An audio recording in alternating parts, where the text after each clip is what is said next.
এখন থেকে গ্রেফতারের আগে পুলিশ সদস্যদের পরিচয় দেয়া বাধ্যতামূলক করা হয়েছে এবং গ্রেফতারের ১২ ঘন্টার মধ্যে তার পরিবারকে জানানোর বিধান রেখে ফৌজদারি আইনে সংশোধন করা হয়েছে।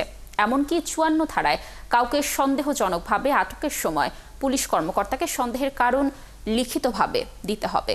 উপদেষ্টা পরিষদের বৈঠকে এসব সিদ্ধান্ত নেওয়া হয়।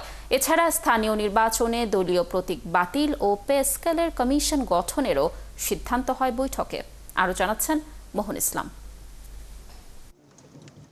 মাইলস্টোন ট্র্যাজেডিতে নিহতদের প্রতি সম্মান জানিয়ে ১ মিনিট নীরবতা পালনের মধ্য দিয়ে বৃহস্পতিবার উপদেষ্টা পরিষদের বৈঠক শুরু হয়।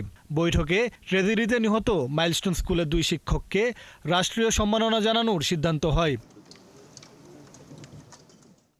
বৈঠক শেষে ফরেন সার্ভিস একাডেমিতে ব্রিফ করেন উপদেষ্টারা। তারা জানান, সিআরপিসি আইনে একটি সংশোধনী আনা হয়েছে, যার ফলে এখন থেকে কাউকে গ্রেপ্তারের আগে পুলিশ সদস্যদের নিজেদের পরিচয় প্রকাশ করতে হবে। ১২ ঘন্টার মধ্যে জানাতে হবে পরিবারকে। আর ৫৪ ধারায় সন্দেহমূলকভাবে কাউকে আটক করলে পুলিশ সদস্যদের সন্দেহের কারণ লিখিতভাবে দিতে হবে। গ্রেপ্তারের কারণ সাথে সাথে জানাতে হবে, সাথে সাথে।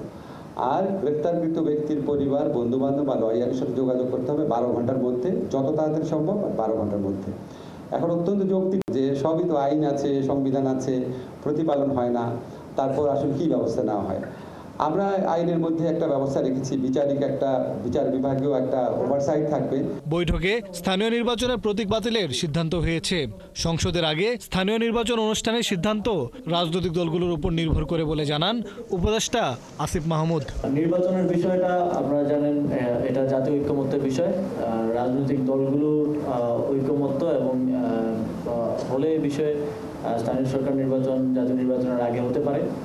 এই বিষয়টা সম্পূর্ণই রাজনৈতিক দলগুলো সহ সরকারের একটা ঐক্যমত্যে আসার বিষয়। সরকারি কর্মকর্তা কর্মচারীদের নতুন পে স্কেলের জন্য একটি কমিশন গঠন করেছে উপদেষ্টা পরিষদ। ইনফ্লেশন কারণে যে বেতনের যে অ্যাডজাস্টমেন্ট সেটা এখনো ঠিকমতো হয়নি, সেই জন্য গভর্নমেন্ট মনে করেছে যে একটা পে স্কেল।